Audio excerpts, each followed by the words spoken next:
Good afternoon, everyone. My name is Arthur Brunson, and I serve as the Deputy Director of the U.S. Open Government Secretariat within the U.S. General Services Administration. Our event today is open to the public and is being recorded. A copy of the recording, along with the meeting minutes and a list of attendees, will be posted at www.gsa.gov/USOpenGov. That's gsa.gov/USOPENGOV in the coming days. We're using Zoom webinar today, so any questions you have during the presentation can be asked through the Q&A tool, which is available in the bottom menu bar on your screen. And with that, I'd like to turn this over to Dan Pomeroy, who is the Deputy Associate Administrator for the Office of Technology Policy at GSA, to open today's event with some welcoming remarks. Over to you, Dan. Thanks, Arthur. I appreciate that. Good afternoon, everyone, and thank you for joining us today for this important conversation. As Arthur mentioned, my name is Dan Pomeroy. I serve as the Deputy Associate Administrator for the Office of Technology Policy within the U.S. General Services Administration. The U.S. Open Government Secretariat falls under my portfolio. It's an honor to welcome all of you to this event held on International Anti-Corruption Day. The United States established the U.S. Open Government Secretariat in September of 2023 to lead and oversee domestic implementation of our membership in the Global Open Government Partnership, or OGP, a voluntary global alliance between governments and civil society to bolster democracy through through openness, transparency, and public engagement. The U.S. Secretariat leads the domestic OGP process and development of the U.S. Open Government National Action Plan. It conducts engagement sessions like our event today, and it actively collaborates with the American public on open government themes. Today's event brings together a diverse group of presenters from state and local governments who are thinking about how to build public participation and community engagement into the evolving field of artificial intelligence. They're focusing on how to ensure integrity, transparency, and accountability in AI design and implementation. As we reflect on the theme of Anti-Corruption Day, we're reminded that transparency and collaboration are cornerstones of good governance. With AI becoming increasingly central in government operations and decision-making, it's crucial that we ensure these systems are designed in a way that prioritize the voices of communities they affect. Together, we'll examine opportunities and challenges in this space and share lessons learned from around the country. This is not just about discussing issues, it's about inspiring action. Whether you're representing a federal, state, local, tribal, or territorial government, or you're a member of the open government community, your input and engagement are vital to ensuring we collectively build more inclusive, accountable systems. We are very grateful to our expert panelists and to all of you for joining us here today.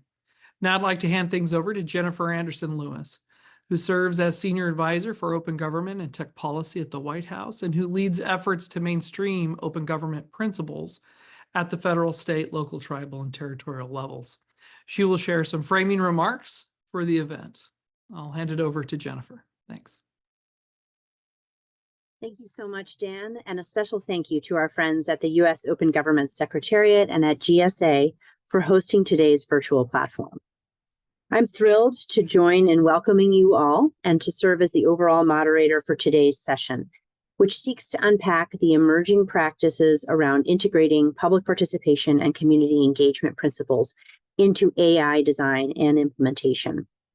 For those of you in the tech and data space, including our peers and innovators at the state and local level, you know well the significant promise of artificial intelligence in delivering for your communities. AI increasingly has the power to transform the way our public needs are identified and the ways in which they are delivered. For those of you in the open government space, You know well that participatory and inclusive technological tools are required to not just ensure effective public service delivery, but to bolster democratic dividends, primarily community trust. This session seeks to bring these themes together.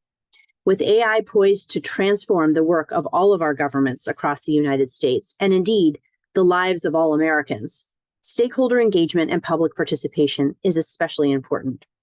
It can help governments design and procure systems that reflect the needs of communities, and it can strengthen citizen trust. Intentionally and proactively involving affected communities can also help inform individuals and counter misperceptions and misinformation about AI tools and applications. We've been thinking about these issues deeply, especially in light of OMB's forthcoming federal framework on public participation and community engagement, intended to strengthen the way in which the federal government engages with American communities across the country. And so we will begin today's session with a briefing from Stephanie Farquhar, who is a Presidential Innovation Fellow in the White House Office of Management and Budget, to provide an overview of our forthcoming public participation and community engagement in AI design and implementation guide. And then, because we have so much expertise on this panel from across the country, we will then swiftly move into a moderated panel discussion to explore the opportunities and challenges in building this kind of engagement into AI design and implementation. You'll have the opportunity to hear from state and local leaders who are grappling with these very issues. Finally, we'll move into an open Q&A discussion. As a reminder, you can ask questions through the event tool today using the Q&A tool at the bottom of your screen, which is at the bottom in the bottom menu bar. You can also upvote questions by selecting the thumbs up button to bring popular questions to the top of the Q&A window.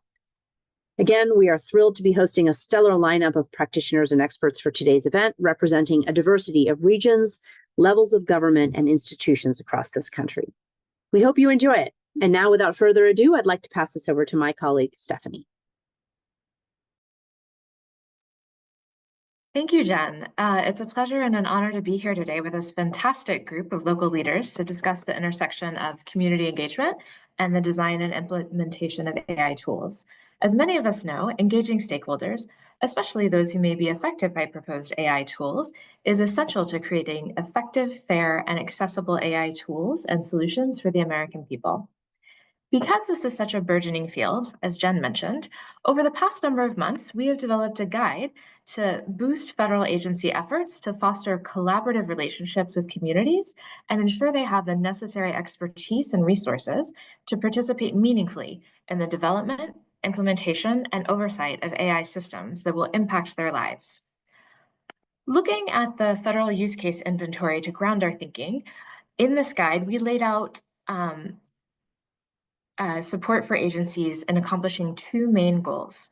The first is to develop an intentional planning process, and the second is to create an authentic and respectful process for engagement that benefits both the agencies and the public. So I'm going to just give you a brief overview of the guide, which starts by walking agencies through how to plan an intentional engagement. So I'll touch on a few brief steps now.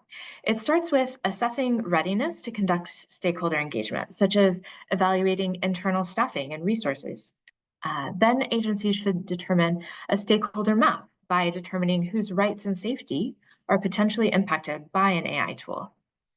Then the agency should identify the purpose, appropriateness, and right level and depth of engagement so that the engagement is efficient and effective and minimizes unnecessary burdens on participants. Perhaps it is a listening session, perhaps it is a series of focus groups. So once agencies have all of this together, they can then prepare an AI-specific comprehensive stakeholder engagement plan that answers the basic questions of who, what, when, why, and how, and includes milestones and metrics to assess effectiveness. And then thinking beyond just one engagement for one AI tool, agencies should also build stakeholder engagement into their overall strategy and planning and budgeting processes. So after that first step of planning and intentional engagement, the guide walks agencies through how to make a stakeholder engagement accessible, trustworthy, and mutually beneficial. This begins with making AI language and information approachable.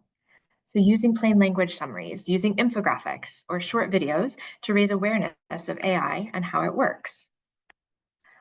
The next step is ensuring engagement is possible for interested parties through minimizing barriers. Agencies need to offer multiple means and formats for people to participate and offer feedback to ensure that barriers are reduced.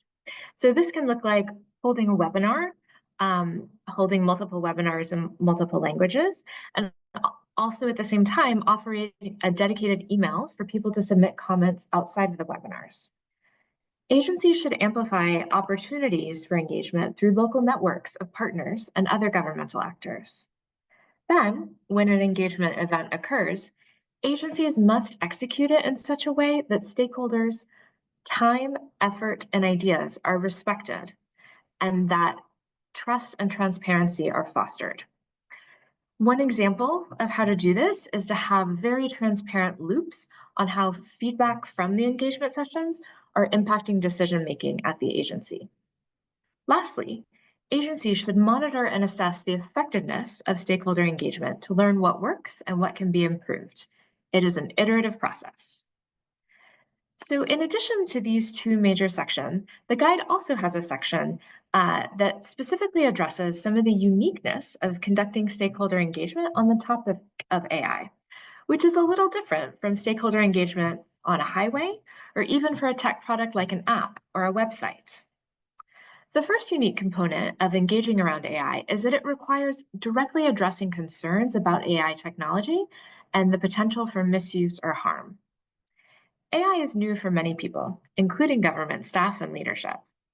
Generative AI alone is changing at such a pace that for any public engagement, participants will each come with a unique understanding of how a Gen AI tool works, what the opportunities and risks might be with such a tool, and what the impacts on society and daily life might be through the use of that tool.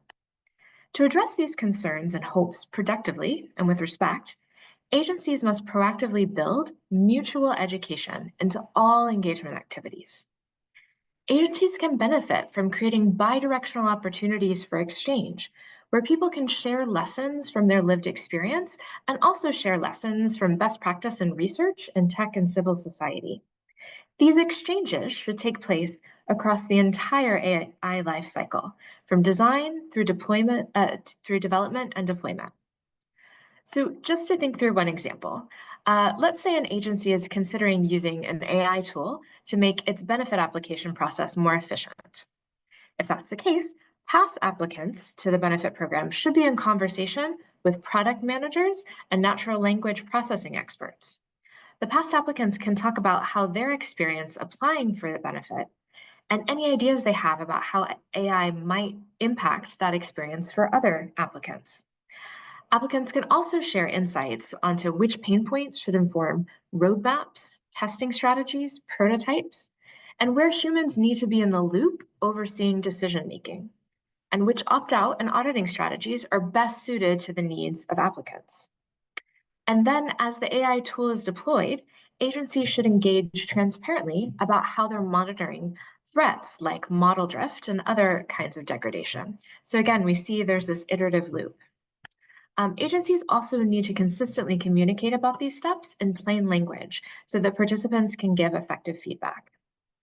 Making the time to directly communicate about concerns and to learn together can build trust, not only in an AI tool, but also in the agency and in its staff.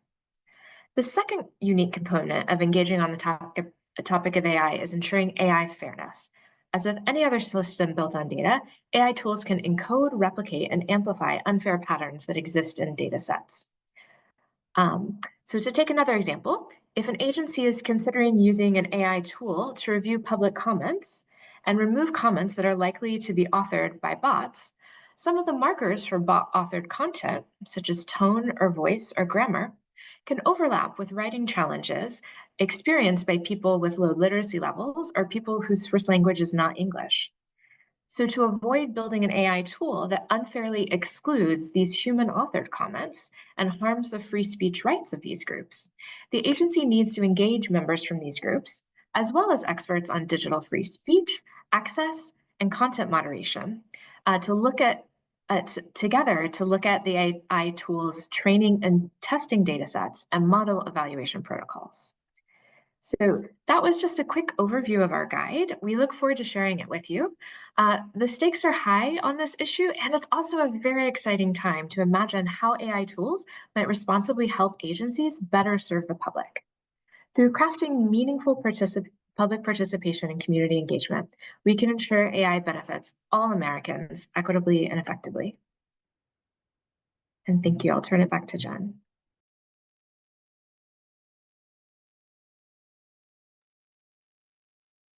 Thank you so much, Stephanie, for that great overview of our product. I know it was a lot to sort of pull out the top lines, but as you can see, this is an iterative process. It's an evolving space, and we're just very grateful for Stephanie's expertise and the work of many others in trying to pull out some key themes for federal agencies to consider as we move into this bold new future.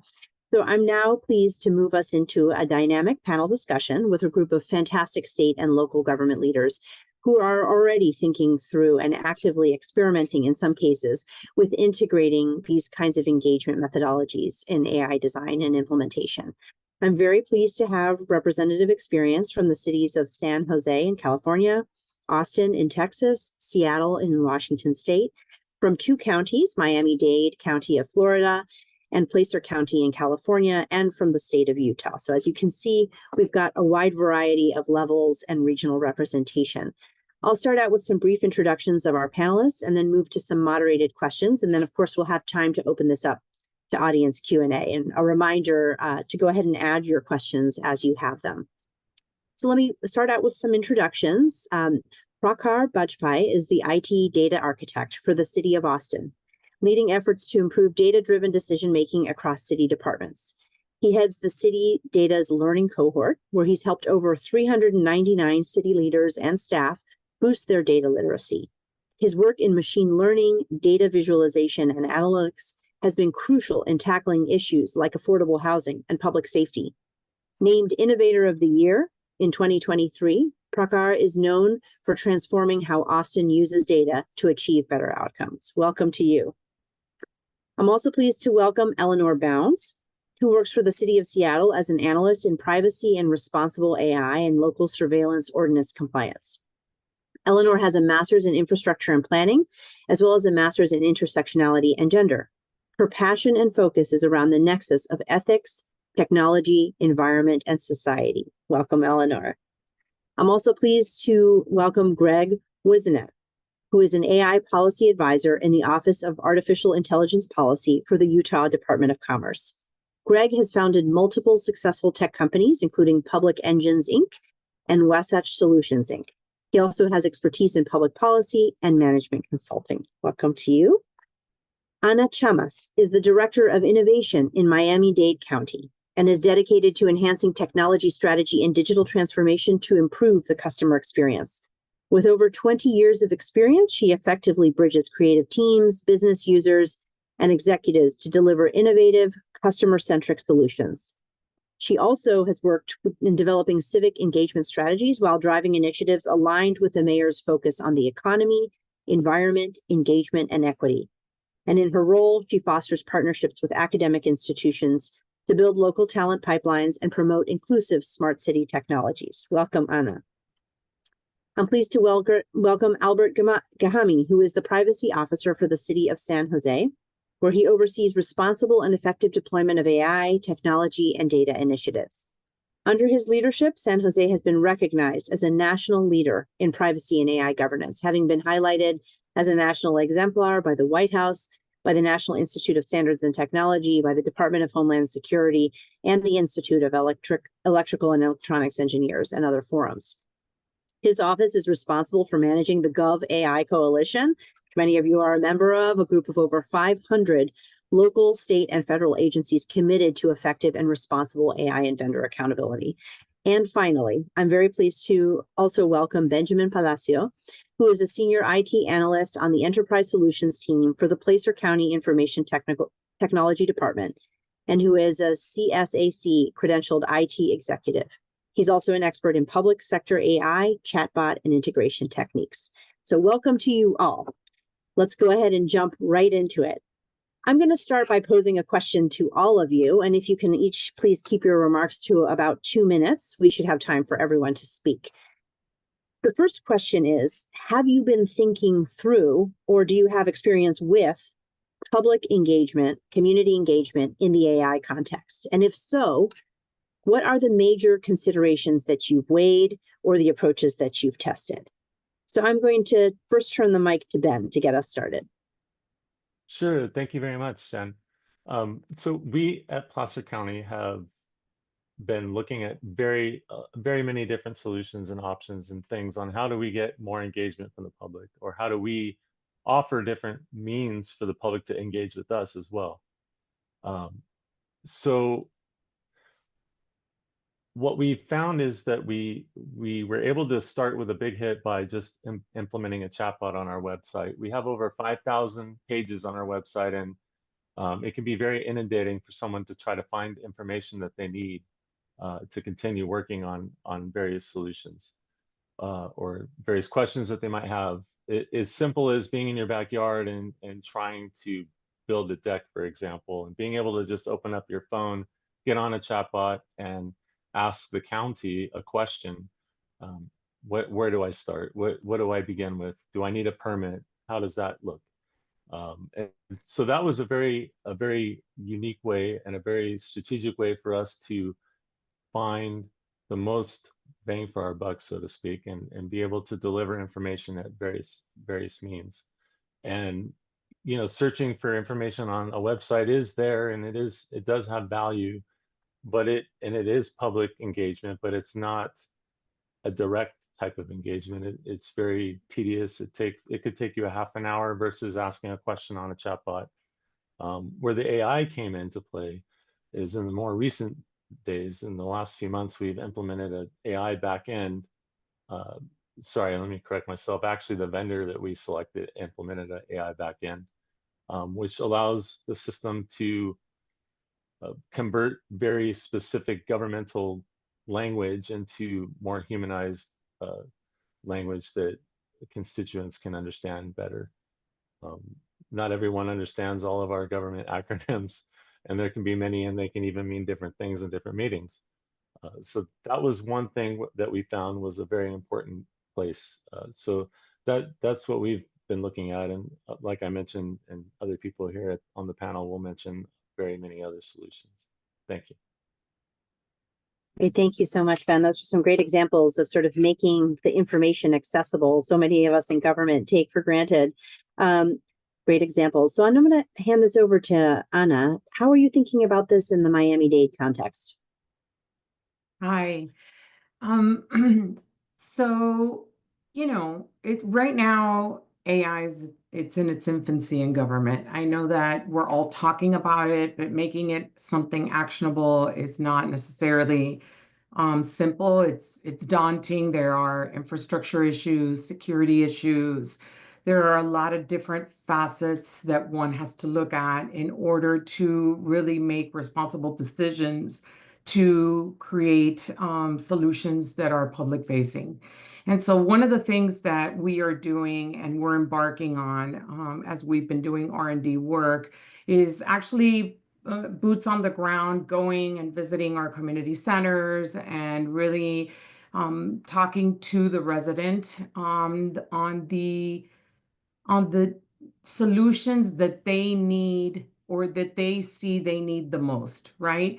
And so whether it's sitting at a community center, talking through what are the specific steps to do a LIHEAP application for, for subsidy or support in paying your electric bill, and what does that process entail? So that as we're developing an AI use case around something like that, it's actually something that's useful and that streamlines process and that it's taking into account, community feedback. It's very important that once you do that kind of work and you get that community feedback after you've compiled, everybody has a use case that they want to put out for their department, their agency. It's, there's a lot of desire out there to put your stuff out there. And so there are those implications that I'm sure Albert might talk about in terms of, ethics, privacy, bias. But if I'm going to really focus on something to talk about, I think it would be testing and piloting. I think it's really important. And we're going to be launching, and I might be saying this too soon, but we're going to be launching a beta lab specific around 3 to 5 use cases at the beginning of 2025. And we are going to solicit feedback from the community. And based on that feedback, we will then, cycle out the process, iterate and improve on what we've developed in order to deploy solutions that are useful for the public. One is really cool. It's actually called the Perfect Match, and it's about matching a pet to the ideal pet to their owner, and vice versa. And it's a novel chatbot idea and taken by several activists in our community that really don't want to see pets returned, and we want to find a way to reduce in our animal shelter pets that are adopted and then returned. And so if we match you to your ideal pet, we're hoping that this actually helps resolve a major issue in our community. And so that's the type of work that we're working on here in Miami-Dade County. Thank you so much. And I really wanted to underscore what you were bringing out in terms of validating with communities, sort of what the problem set. That's really part of what we're trying to put out in the guidance, is understanding that from the user perspective. Separately, the pet AI bot. I better not tell my daughter about that, or I think we'll end up with another pet at home. Great ideas. Thank you so much. I'm going to now turn this over to Albert. I know you'll have some thoughts on this. So much, Jen, and really excited to be a part of this panel. The city of San Jose started our work around engagement and mentioned AI in 2018. So this was back when we were thinking about digital privacy, data privacy as a whole, just starting that conversation, and AI was just a tiny footnote in there. It really evolved in 2022 when AI took a leading stance on a lot of our automated both decision-making and action tools. So these are things like detecting license plates, red light running, speeding cameras, gunshot detection, all these systems that they're either putting a camera or a microphone out into the public space, and people are going to start asking questions around, why is this here? What is this doing? Is my data or is my security or safety at risk? What we found is that across all of these applications, and later on we started talking with folks about ChatGPT, it was never about the AI system itself. I can't expect, or at least I have found so far, I can't expect my residents to give me advice around what algorithm to use or what thing. What they care about is, why am I doing this? How am I keeping them safe? And where I am using these tools. This has gotten us incredibly useful information. We quite literally just like go into neighborhood association meetings, and we take a poster that shows what the tech does, why we're doing it, privacy protections, and where they want it. Just like literally a map of their neighborhood and where they want this stuff. And what we have found is that going to them proactively and explaining to them the technology, and most importantly, why we are doing this, like how does this benefit them, we shift the conversation from, why are you putting up this camera? Why are you doing this? To, oh, here's where I want a camera, because that intersection is where my kids are trying to walk to school and people drive like a maniac. Or this is the area where I think I would feel the most safe, knowing that the police will be pinged immediately if a gunshot happens there, right? All of this, that's really where we found the magic of the conversation. And so we've paired that with, now in 2024, an AI-based enablement support for our residents. So showing them quite literally how to use ChatGPT to write letters to their council members and write letters to us as government to better engage with us. We've used that as sort of a sugar to pair with the vegetable that is then talking with them about how the city is like thinking about AI policy. So we show them something that's valuable for them, while at the same time getting valuable for us around how we're thinking about implementation. Those are great examples. Thank you, Albert. And I really especially like the fact that you're using this as an opportunity to put out the positive uses of AI that can come out. It's not just about you validating your own planning on AI, but really engaging in the creativity and the imagining of what might be with AI tools. So that's fantastic examples. I'd like to turn it over to Greg. Maybe you can give us a perspective from the state level, how you're thinking about this. Sure. Thank you. Glad to be here with you all. Our office really isn't tasked with the implementation of AI and its application to individual groups or constituents in the state. We're really the organization inside of the state that's tasked with figuring out how do we apply the law and regulation. We're the primary regulatory entity inside the state, and now we cover AI as well. And this really started out last year, about a year ago, a little over a year ago. We started hearing from legislators and other people in the community that had confusion about what was allowed and what was not allowed with respect to AI. There were a lot of concerns. So we structured a reach out process where we engaged stakeholders across the state, whether those were in academia, the professional regulated industries, technology, other groups, basically to understand what the primary concerns they had with AI were.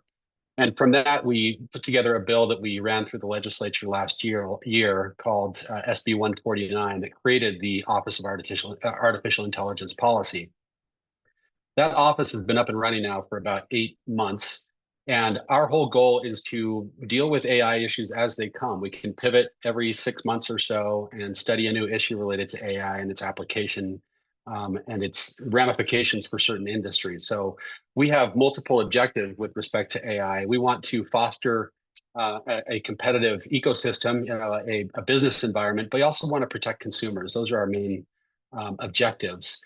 And part of what we struggled with is just a lack of expertise across state entities. I think I've heard some people reference that they've hired outside consultants and other people to implement and be selected as vendors for their solutions. But we really saw this as an opportunity to lock arms with industry and learn together. Part of what we want to do is build up institutional knowledge inside of government so we can understand the policy issues related to AI and where there are threats and where there are opportunities. And we couldn't really see doing that in a silo, in a vacuum. So we really wanted to partner with knowledgeable people, experts, certainly hear from constituents throughout the spectrum, representative of all populations, and understand the concerns that they had. And now we've kind of gone through the first, we have the opportunity to create what's called a learning agenda. So as I mentioned, every 6 months or so, we can choose something new to study. But we wanted to look at the impact of AI on mental health. We had a lot of companies starting to emerge that were offering what would traditionally be thought of as a licensed category of offering mental health and wellness to people over an app using ChatGPT. And as you all may know, ChatGPT isn't under the control of anyone, including OpenAI. They don't always know how a GPT is going to respond. So we thought that presents some interesting dilemmas and ethical issues. And we've seen people be harmed by that. And we want to be thoughtful about how we broadcast to licensed professionals, but also to regulated industries and also just regular businesses, what they are allowed and not allowed to do. So we've come up with a set of rules, so to speak, around how companies can act in this area. And we're trying to provide regulatory clarity to say, here's the ethical considerations, here are the responsibilities, here are the legal ramifications. We want to make it safe for companies to innovate without creating new threats and problems for members of the public. So I guess the parting thought I have is that we really tried to reach out and be a learning organization and really listen to companies and say, what are you worried about? What are the issues that you have? And to listen to regular, ordinary constituents, of which I'm one as well. What am I concerned about? What are people concerned about? How could these things go wrong? And what can we do to put some basic protections in place? So that's how we approached it as a state so far. Great. Thank you so much, Greg. Those are fantastic examples, bringing in the private sector, bringing in experts, but also just really listening to where the concerns are. And I love the nod to the learning agenda. I think it's so critical to really be a learning organization, right? Evidence-driven and learning from what works. So Stephanie briefly talked about that in terms of some of the monitoring and learning that we're hoping to see. Eleanor, I'd be curious to hear how Seattle is thinking through these issues. Okay, well, hi. Thank you for including our city. Just wanted to say the guide is excellent. And I think many of my thoughts really echo a lot of points within it. Our constituents are quite involved and they're quite curious. And the trends in engagement really range from highly, highly specific technical questions to very basic, but really excellent questions as well. So we tend to want to think like, how can we cover bases and how can we be mindful of all of this, right? So I think we can all agree, and we keep saying, AI is a hot topic of conversation, but we know that this tech is not really net new. Use cases sure are. And what we really have seen be highlighted by members of the public and even other stakeholders is that there is a need for tech governance, responsible use, digital literacy, and I think we really need to make them consumable for people. So we love plain language and language access. Our approach builds really around, not just what do people think of AI, there's all this fear, but really, I think Albert mentioned to it. In fact, everyone really has mentioned that, but what do people know about technology as it is, right? Or existing processes around services they rely on. I think it's important just because these systems often rely on an interplay between data or algorithms, or just, people need to know how things work in order to kind of have informed engagement. So, I think when people are more comfortable with basics, then they're better equipped and empowered to ask more specific questions and voice concerns with confidence. I mean, we can send a survey, but we know that foundational knowledge can provide scaffolding for meaningful engagement, right? So it's not really that we're leading them, it's that they're actually thinking about things and able to kind of give us meaningful questions. We've seen more curiosity, as an example, about environmental impact, and that can also affect how people want us to use tech. Another area we've seen or been trying to think about is really where we may have gaps around supporting the neurodivergent community members. And I know, I think the estimate is like 20% of people in general may fall under this umbrella. And so we're really trying to figure out like where are gaps in the way that we might communicate or might be missing because of the way that information is processed quite differently. So we want to be mindful. And I think the final note would be that we're really working around gaining a deeper understanding of what success or effectiveness really looks like. Something may be it may help shorten the service or delivery, but really may have downstream impacts for the community directly or even other communities. So we're really trying to be mindful of that as we think about this and how we communicate this to our community members. So, yeah. Thank you, Eleanor. That's fantastic. One thing we've included in the guide is a reference to the spectrum of public participation, and many of you may be familiar with it, really going from informing the public through levels to empowerment. It sounds like Seattle's really working on that far side of the spectrum. And I do think it's really critical to be empowering communities with information. There's an educational opportunity here to bring people along as we have these conversations. And last but not least, I'd like to turn this over to you, Prakhar, in terms of Austin's experience, obviously a longstanding member as well of the Open Government Partnerships OGP local program. So over to you. Yeah, thank you for inviting me. And yes, so as you mentioned, Austin has been one of the initial members of Open Government Partnership, the local chapter. We have been like one of the first cities to complete our action plans. And the part of the third action local plan that we have, one of the key aspect of that is actually co-create, test, and deploy a framework for AI accountability in our organization. So as part of that action plan, how we are approaching is to have the conversation amongst like the city of Austin as an organization, University of Texas at Austin, UT Austin as we call it. They have been a great member to us, and also like other community members and organizations like Austin AI Alliance, which is one of the bigger ones here in Austin in terms of the AI deployment. We have created this framework to start talking about a model which can basically help in accountability of all the AI tools and platforms that are going to be developed. How we are engaging the public in this is the process of developing, testing, and iterating the accountability framework will be to include more interactive community-based workshops. We had such one kind of workshop this last year with the Good Systems Lab, which is one of the lab focused on AI ethics at UT Austin, where we involved students and other community members to talk about responsible research innovation with the focus on AI. So as we move forward in this journey, our goal is to actually create a model which can basically detect and report instance of AI errors, bias, and abuse. So we also have to consider that we must center our perspectives on the historically marginalized communities, and because they can be more susceptible to the harm as well. I think Jen, you are mute. So sorry. Thank you, Prakar. That was a fantastic overview. I know Austin's really been at the forefront as a leader, and so great to hear that your networked approach, your focus on accountability. So really, we heard the full range. I mean, across these examples, I think everyone can agree, we've really heard quite a number of really innovative approaches, really thoughtful approaches about amplifying public participation, community engagement. So I'm going to do another round of questions here, and we'll keep them a little briefer so we can get to the 2 rounds of questions.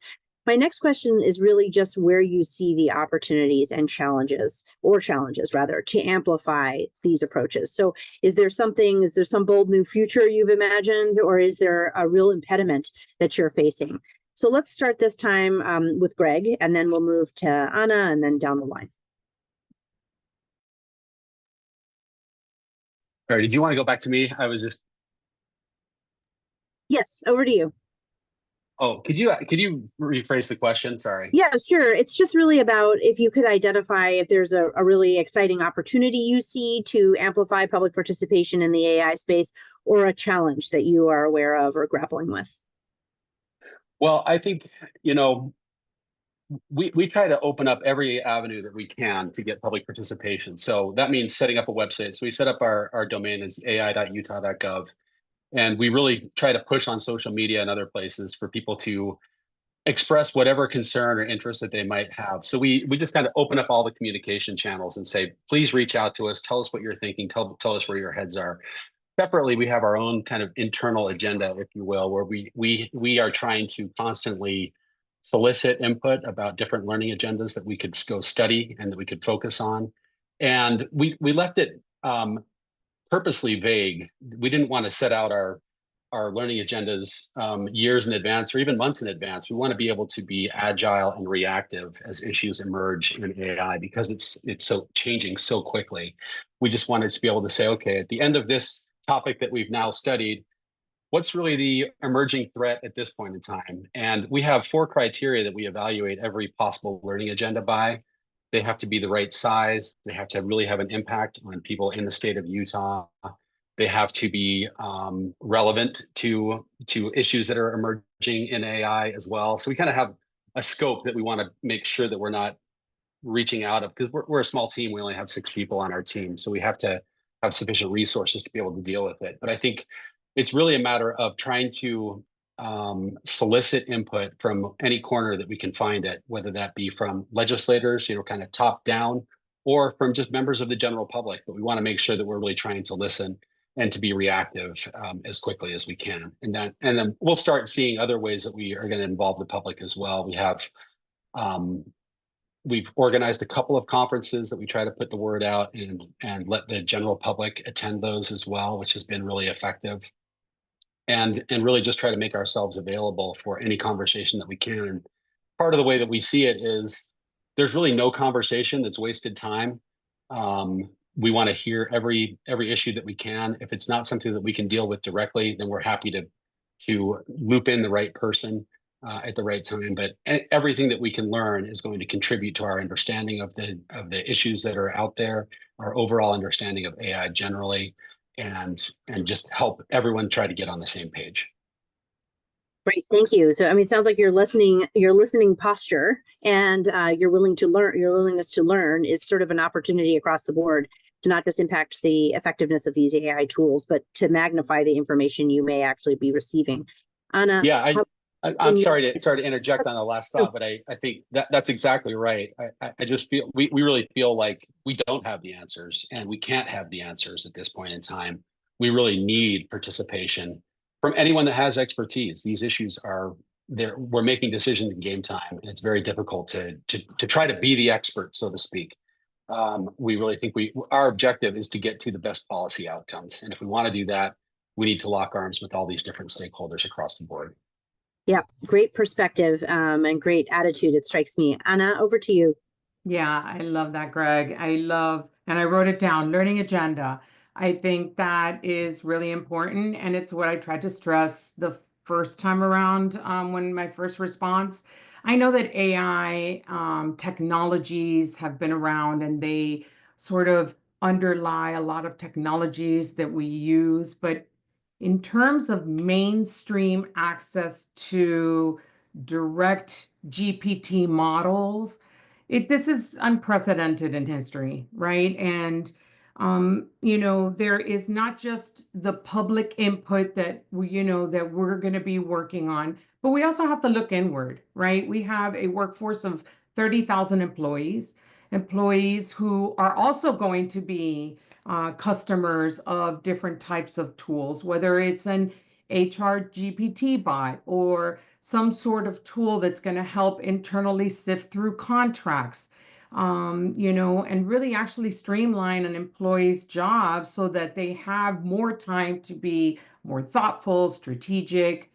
And at the same time, there's this comprehensive comm strategy that you have to develop. Number one, to make sure that employees are feeling optimistic of these technologies and that it's not going to make their jobs disappear, but actually enhance their ability to rebuild their career into something new as we move into a new frontier of what the world's going to look like. We don't really know what that is. It's like what Greg was saying. Every 6 months, we're going to have to all reassess because it is going to rapidly change when you start pairing natural language models with now unstructured and structured data that's collected the right way. It makes AI more powerful. Once we have all of that, quantum is coming, and computing is going to happen faster and faster than we can imagine. And sometimes these bots are going to be almost more efficient than the human. And so what it doesn't have is the context that a human can give.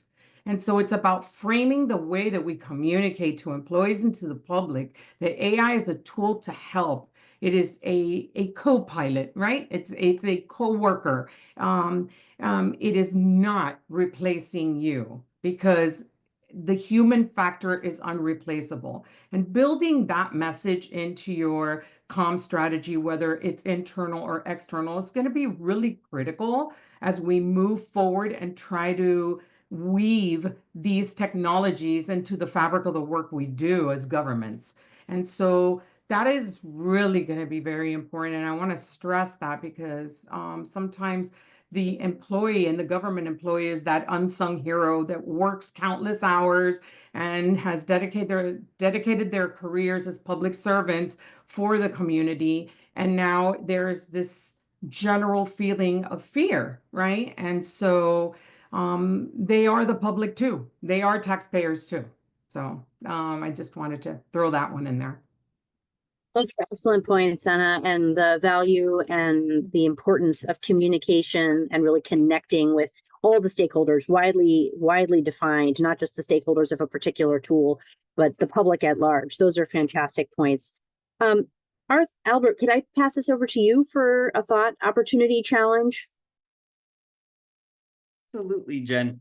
So there's a few thoughts that I have, and Anna, you brought this up really well, is the idea of how do we enable our staff and our communities to be able to use these tools as an empowering option rather than something that feels like it's like a scary thing, right? Because if I go off just what I'm hearing in the news, this is going to be my overlord like tomorrow. And that's not what I want to hear. And frankly, I don't think that's very true. What is true is that this can be a really useful tool for our staff. And what we have found with them is from writing documents to speeding up how they're processing their information to any number of things. This is really useful. And for our residents, similarly, we found that it allows them to be able to write things faster, work on things, be able to better understand information in a way that they couldn't have before. I'll put 2 links in the chat because if there's one thing that I would want folks to take away from this at any level of government as they are thinking through engagement, especially with their communities, is finding ways to be proactive rather than reactive. It is so valuable when we as government are able to start the story first by lending out our information, why we are doing things, what we are doing, rather than trying to work in a silo and then being caught, I'm putting this in quotes, caught by the media or by someone else who then tells the story of what we're doing. Because by telling the story ourselves, we are able to provide a full context and a better understanding of why and what we're doing. And frankly, we can then provide our communities a way for them to engage with us. Some of the ways that we do that in City of San Jose is online through an inventory that I just posted in the chat, through public feedback that we get in meetings like what I mentioned earlier, in going down to neighborhood associations, and having just asking, hey, here's what we're doing, here's why we're doing it, where do you want it? And you can see a map of places where people did in fact say, hey, this is where I want this type of technology. And in addition to that, also having webinars online where we can provide education to our staff and to our communities around how to use some of the latest AI tools. One of the things, and apologies, I couldn't pull up the link just yet, but one of the things that our library has done a great job is in partnership with us, release educational materials on like how to spot AI deepfakes, right? I cannot stress enough on how valuable that is for members across all of our communities on understanding when to identify that a phone call or a Zoom chat or a information you see online is fabricated by AI, and how to respond to that and how to protect yourself from that type of information. Seeing a resident light up when they realize how to use these tools and how to keep themselves and their family safe, it's a bit magical. And I think being able to give that to our community members is part of our responsibility in this space. Great. Thank you so much, Albert. I really do appreciate those comments about both the value of information and, again, back to that kind of empowerment model, but really about being proactive about that. Telling the story of AI, telling the story of these tools is part of public engagement. That is part of it. And it's part of accountability, frankly, to the people. Prakhar, could you briefly give us an opportunity or challenge from the Austin perspective? Yeah, so I agree with everything like all the panelists said, and especially what Anna and Greg said in the beginning, that there has to be a balance between the technical expertise as well as the public input. So, for example, when we are creating this framework alongside the AI accountability, one of the key members of that group is Austin AI Alliance, which is a group of technical expertise from public as well as private sectors around Austin, where we invite them to come and talk about these topics like in open, like for example, bias and errors and how to report them. And also in parallel, we are reaching out to our community members to get inputs from them that, okay, this is what can come down the line and how you are planning to do. One of the things that is very important, according to me, is the ongoing engagement and having that feedback loops, because this technology, as Anna mentioned, is not going to stop at this point. This is not just a technology of ChatGPT. This is going to grow, and this is going to grow exponentially. So it is always important to have that constant dialogue as well as creating that feedback loops where this can require a continuous monitoring, updates, and adaptability, which means that, okay, tomorrow some things can change and how the public can adopt to it, as well as how us as a city organization can be at the forefront of it. There can be a lot of community engagement processes. I talked earlier about how we reached out to one of our AI ethics lab at UT Austin, brought the students together to start that work frame. It can also be with other your own local city or state like communities related to like data and ethics and AI. So it has to be a continuous conversation with them, according to me. Fantastic. Thank you. And I agree. And that's why we're bringing this group together, because I think it needs to also be a continuous conversation outside of these city, state, and local lines. Ben, I'm going to pass it over to you and then to Eleanor. And then I was hoping to squeeze in one last word from each one of you. So if you can keep your comments brief. Thank you. Sure, Jennifer, thank you. I'm going to skip the opportunities part of your question because the opportunities seem to just show themselves and they're abundant with AI technology. However, I think what Anna mentioned is replacing people is a big concern. And another concern is just the epitome of movies that show AI as a threat in the media, and that's obviously not true. But just to show that this tool is an augmentation tool that we should use more to help us with things we've figured out already. For example, we've been building cars for over 100 years. We know how to build a car, but adding AI augmentations to the process might assist in better quality and better performance. And I've seen a couple questions about why are you doing this? What's the feasibility? Is there metrics on this? And our chatbot solution, for example, we get more than 1 million hits a month on our website, and we only average about 100 to 200 users per day on the chatbot, but that equates to about 200 questions. We kind of guess that if somebody was making a phone call, it'd be $5 per phone call. That equates to $360,000 a year, and that's without trying with a very minimal approach to engagement. So if there was more engagement and we got closer to that million per month, then obviously the metrics are there to show that that's a better solution. So anyways, that's my take on it, and all these panels have a really good explanation on what we're looking at. Shout out to Albert's team at San Jose, because the GovAI Coalition is a really awesome way to bridge the gap between the public, between vendors, and between the government, and not just government at a specific level, but state, local, federal, all jurisdictions. So just a shout out to that, because if you're interested in understanding policies and security and frameworks, then their team is really building a great templates for all those solutions. Thanks. Thanks, Ben. Completely agree on all your points, and the shout out to San Jose. Eleanor, you have the last word, and then we'll do one final thing. Okay, I'll try to be as brief as possible.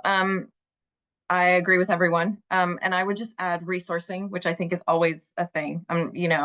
But this also as a challenge, but also it does create an opportunity, again, to echo what Ben was saying. The San Jose Coalition has been just so helpful in partnering us with each other, as well as helping develop resources in a way that's really collaborative, there's no gatekeeping or anything like that. So just a shout out to that, and so grateful for that. I also would add probably a challenge really can be unintentionally, but performative public comment. And that can result in unintentionally the erosion of public trust. And that's really something I'm hoping we can regain as government, right? We really do want to ensure that we're transparent. And I know it's in the guide, but it's something that keeps coming up for us, like what we can and cannot actually do with public comment. And I think that feedback loop is critical. And so those are the challenges and opportunities. But yeah, those would be the two things I would mention. Thanks so much. That was actually a perfect summary. And also really all of these comments align with what we have been thinking on our end, as well as some of the opportunities and some of the experiences you've had. I mean, the issues around public trust, respecting people's time, respecting people's effort to give us the kind of inputs that we want that can help make government work better. That's a cost benefit analysis that needs to be run, and that kind of respectful, the humility, Greg, that you mentioned, coming into conversations where everyone's kind of learning together. That's clearly part of what we look at in best practices in public participation generally, and it's not really different in that context in the AI space. The issues that were mentioned by many people about messaging about AI, deconstructing myths about AI, but then also bolstering up ideation and creativity and perhaps even excitement about AI, empowering the public with tools. These are all that's the push and pull, I think, of where we are on public engagement in this emerging space. And it just sounds like so many of you have got great ideas. So I have one final question for each of you, and I'm going to go in the order on which you appear on my screen. Just very briefly, what do state and local governments need to do more public participation and engagement on AI? So Anna, over to you. What we need to do to No, so like, what is it that you need? If you could, what's is there a Oh, gap what do we in terms need? of your, capacity, knowledge, resources, etc.? All of it. We need each other. I have to tell you again, echo what the sentiment. The GovAI Coalition has been a wonderful space for governments to work together, talk to each other, cheat off each other, and not reinvent the wheel. I think it's really important. We're all doing more with less, and as government continues to, our budgets keep on getting lower, and we're expected to do more, having each other and leveraging each other, almost like an economies of scale for government is really, really critical. And so what I do will really help Eleanor, and what Eleanor does could really help Ben, and what Greg's doing for policy could really potentially help me, and all of us submitting those things into the GovAI Coalition helps everyone that has access to those tools. And Albert and the team have done an incredible job of creating this incredible online environment filled with documents that we can all repurpose and use. I mean, the procurement piece alone, and I know we're running out of time, but the procurement piece alone was something that I took, gave it to our vendor procurement person, and they made it so customized for Miami-Dade County that it was just perfect. And I wouldn't have been able to do it as quickly as we did if it wasn't for Albert and the team and all of the governments partnering together to do this. So that's what I think we should do. Thank you, Anna. I love hearing that. I think personally, this is a personal comment, I think coalitions and networks are usually the way things get done and done effectively and efficiently. We're all in the business of trying to effectively and efficiently deliver. So that's fantastic to hear. So Albert, over to you now that you've gotten your kudos. Thank you. And thank you all. I cannot stress enough on how the city of San Jose might have been the birthplace of this, but it has been raised by hundreds of agencies, and some of the frankly, half the people that I'm seeing on the call right here have been huge contributors to it. So thank you all so much for that. And I think that just gets to the point of let's learn together. And that goes both for us as agencies. It's important for us to learn together and grow together. I do not have the staff or capacity to solve all of AI by myself. And I like to think that San Jose is very fortunate that we even have a person that is dedicated to AI, period. The fact that we can learn together across agencies and also learn with our residents around what they're concerned about, taking that education, learning, humble approach is incredibly important in figuring out how to navigate this technology responsibly and effectively. Thank you, Albert. Perfect. Greg, can I give you 30 seconds to just, what do state and local, what do states need? Oh, you're on mute. Okay, now I only have 25 seconds. First of all, great comments from everyone. One of the companies I started, actually one of our first clients was the city of San Jose, the police department, and created an open source crime data vault for us, which was so helpful. And this was almost 20 years ago. So I know that cities are doing really incredibly innovative things, which is great. But I would just say, I think what we really need is to be patient with one another around this. There are a lot of threats, and there's a temptation to go really hurry and create a lot of rules. And I think I just want to say I think that's a mistake. Typically, I really want to see threats emerge and become real, and really try to get behind and understand them well before we go try to create a bunch of laws that I think could create new harms that we're not really quite ready for. So I just want to say, be patient with one another, and try to really take that learning perspective of really trying to understand and get we still have to take action. I mean, there's no question about that, but I think look at some of the many positives, and I'll just really quickly on this mental health thing. We kind of see mental health bots being out there as helping teens and other people address their mental health challenges much sooner than they otherwise would have by showing up in the therapist's office. So there is potential for some of these things to create enormous good. And I think we just want to be patient and really try to take on that learning perspective. I think that's the biggest thing that we can do, and to encourage each other to do that. Thanks, Greg. I love that. Having lots of runway, taking some calculated risks. Eleanor? Mine, I as someone who loves data privacy and cyber, I honestly would love to see some better data governance legislation. I think it's really helpful to have a baseline to be good stewards of public data instead of having to dedicate a lot of time as government to go back and forth with vendors. We're seeing this a lot. And so that would be really helpful. California is a leader in this, as is Colorado. So that's something I would love to see personally. Thank you, Eleanor. Ben, over to you.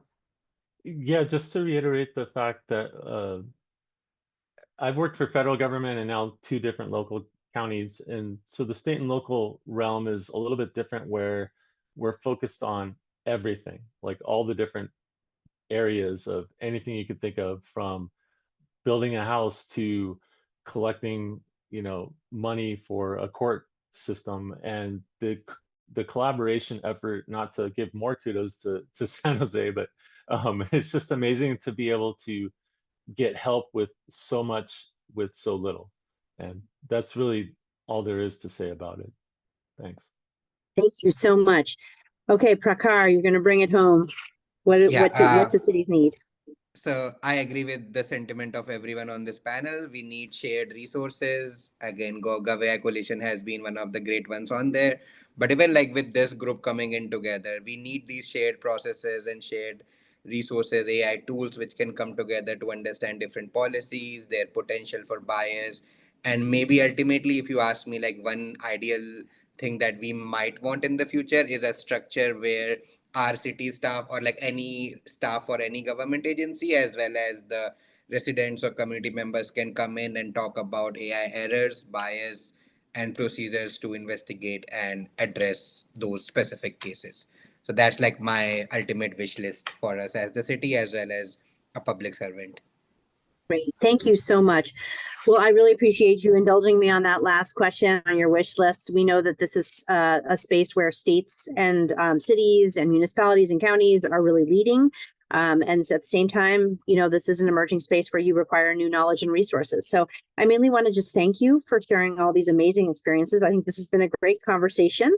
And I'm now going to turn this over to my colleague, Stephanie, to lead us through some of the questions that came in from the public. So thanks again to everyone for your great remarks. Yeah, thank you, Jen and all the panelists. We have a lot of questions, and we've got about a little less than 20 minutes to get through them. So I'm going to just read them in the order of the number of votes that they received. So I'm going to start with a question from Owen, which is, how will publishing plans and reports in open, standard, machine-readable format, as directed by Section 10 of the GPRA Modernization Act, facilitate public engagement assisted by AI? This is a particular federal rule, but I think we can also, for anybody who wants to talk about how standardizing planning documents can help with AI being more effective, I'd love to hear some thoughts.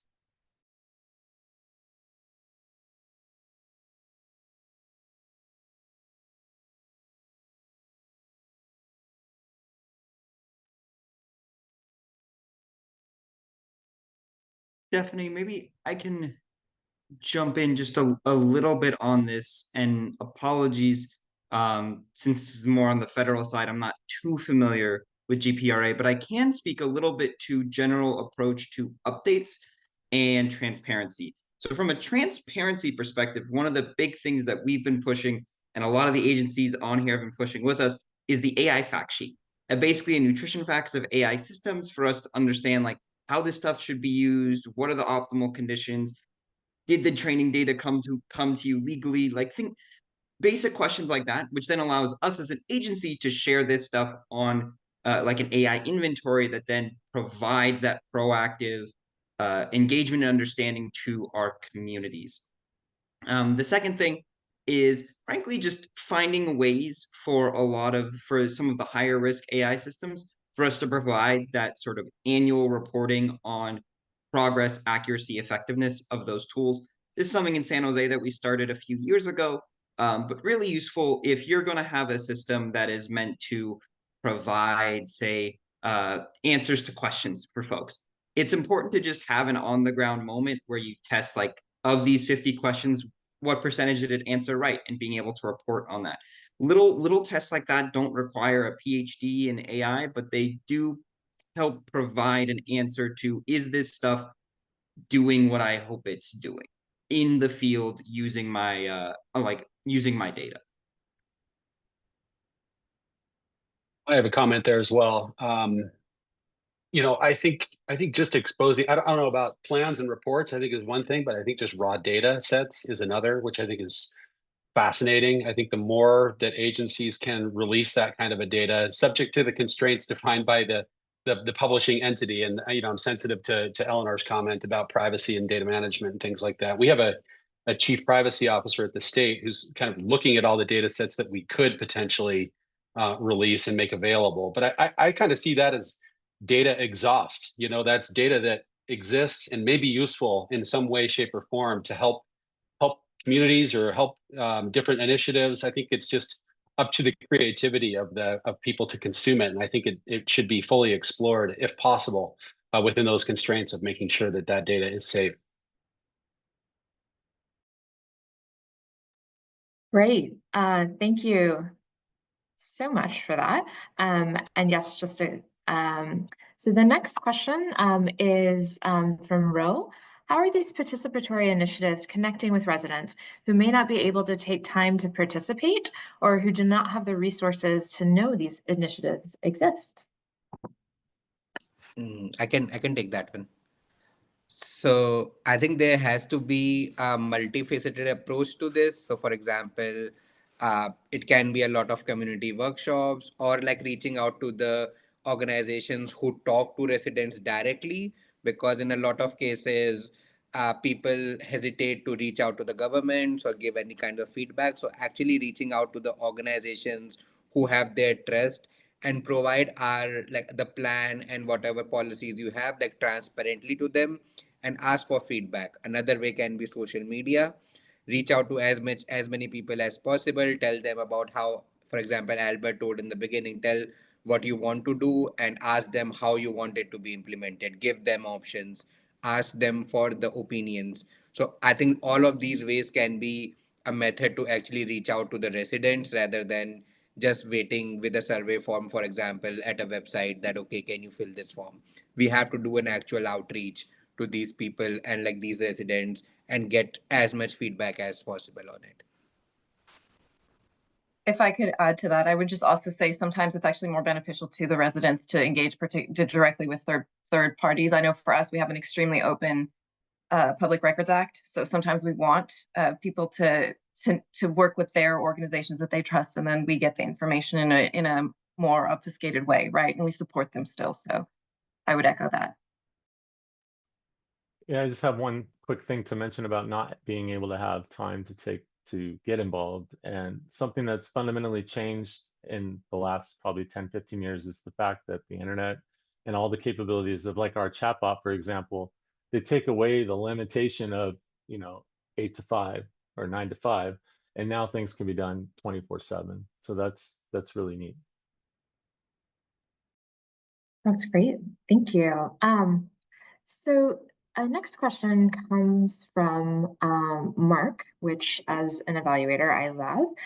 It's what outcome metrics, such as usage, cost takeout, time savings, customer satisfaction, et cetera, are you using to assess the value of your AI projects?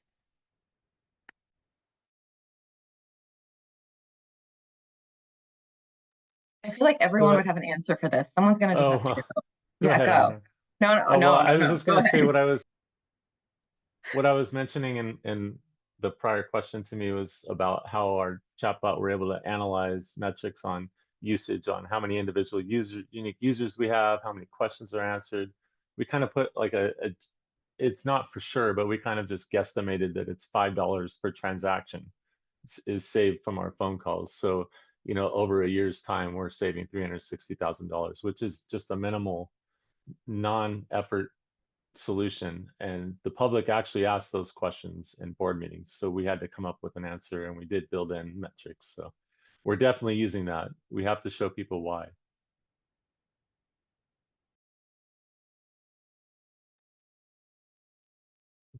I'll just add to that. Like we mentioned previously, San Jose does those annual usage reports for particular AI-based technology, just on accuracy.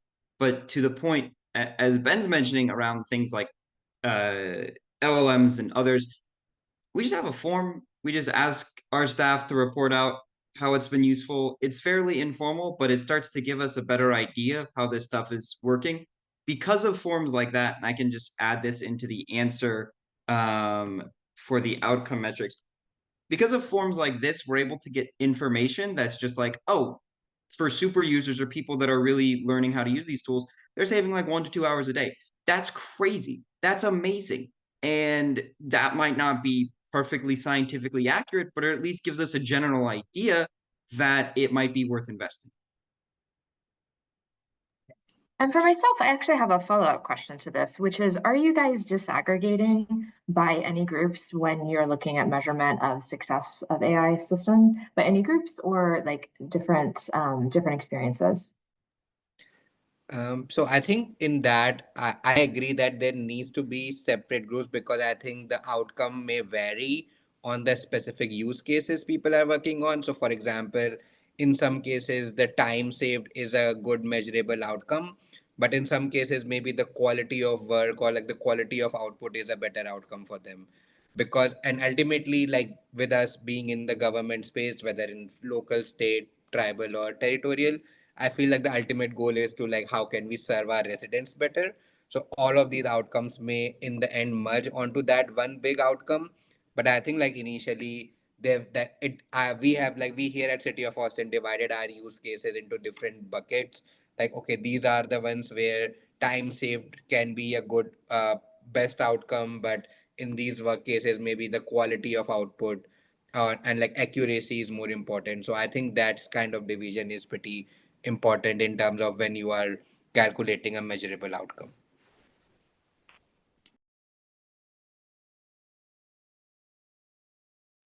Great.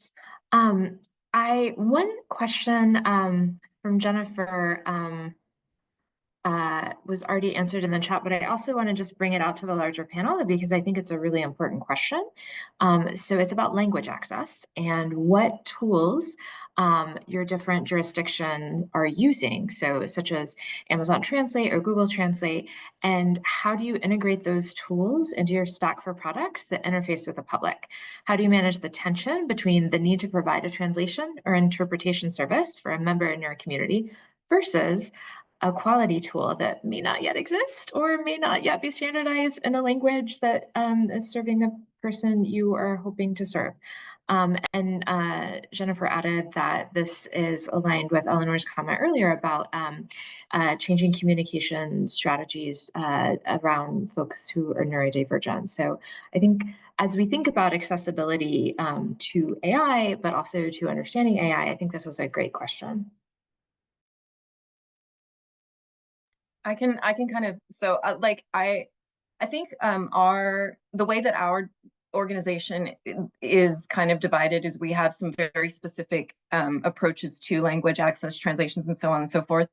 I think we use SmartCat as a, one of the many tools we have, but we really, really want to focus on whether or not our translations are correct and appropriate for our communities and as well as how they're affecting them. So for example, we wouldn't necessarily, like, we tend to weigh the outcome for everybody. So when we look at using a translation service that might scan through a text and then just auto-translate into another language, we found that for our particular community members who, like if there's a diaspora here that has a very specific contextual way of speaking, sometimes we're not able to reach them in the way we need to. So we need to be really careful. So we actually tend to employ interpreters, and that in turn pays them a good wage. It also puts money back into the economy in a different way. So we really try to be mindful in how we employ these services. So that's at least like one lens. I'm sure that my peers here have other ones. So that's just kind of how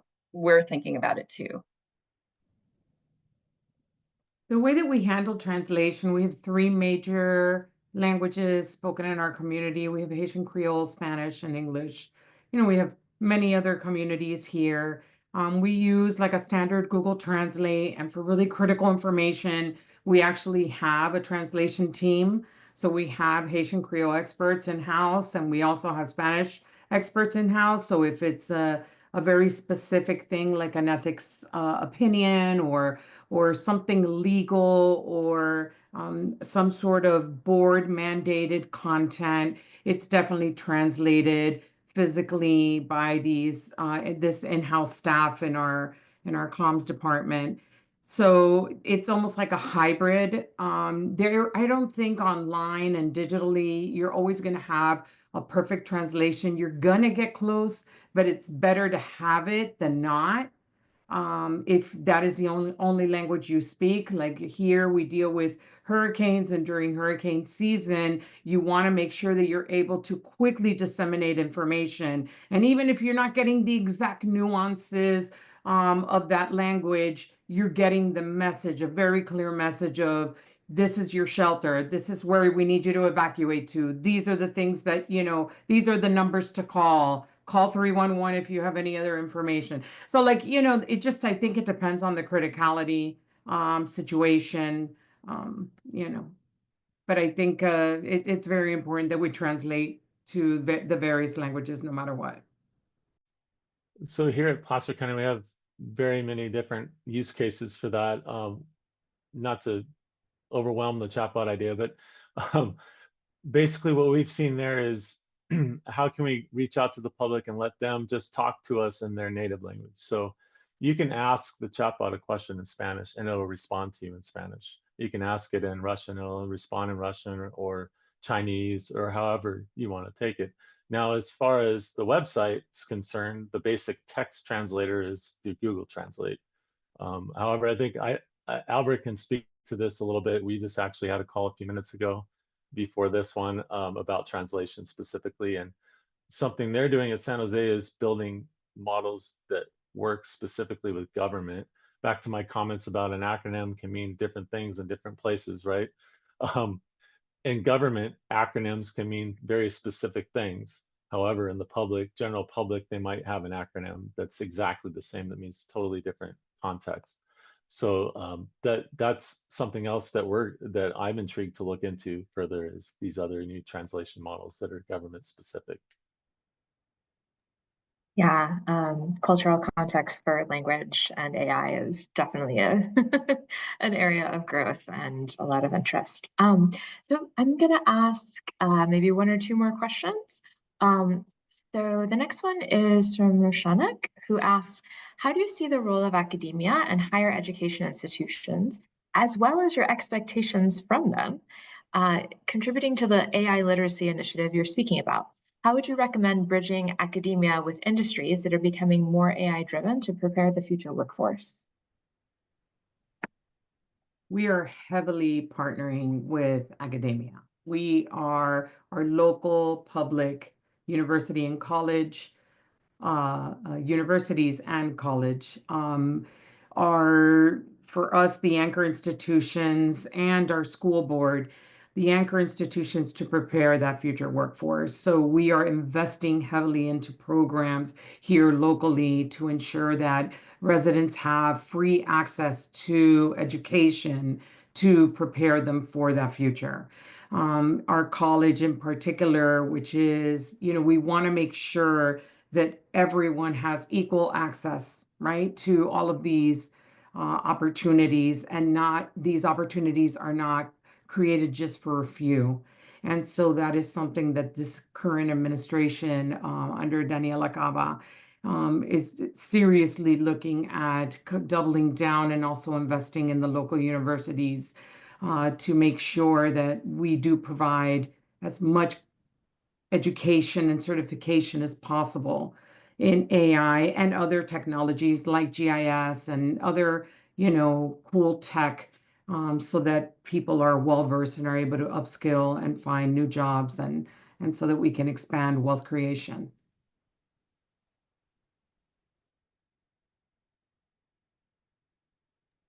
I'll add a little bit on this because I really want to give a huge thank you to San Jose State University that has been a great partner for us at the City of San Jose.